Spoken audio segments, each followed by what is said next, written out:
2001 yılında elimden polisler tarafından alındım.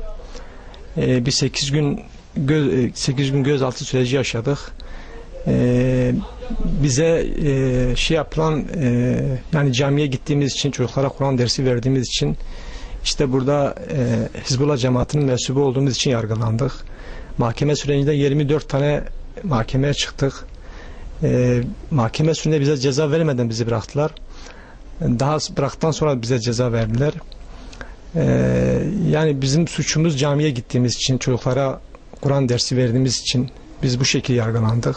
İşte 13 senede daha mahkeme böyle sürdü ve 13 senenin sonunda bize ceza verdiler. Bu da Yargıtay tarafından onaylandı.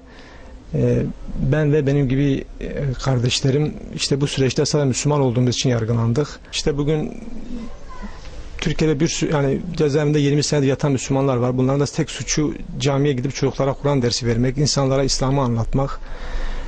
Bugün dağda gelen insanlar affediliyor. İşte onlara farklı yöntemler sunuluyor. Müslümanlar da cezaevine atılıyorlar. Biz bunun için üzülmüyoruz. Rabbimizin takdiri diyoruz. Allah'ın takdiri neyse odur. Allah nasıl dilerse öyle olur. Biz bunu kendimize sıkıntı etmiyoruz.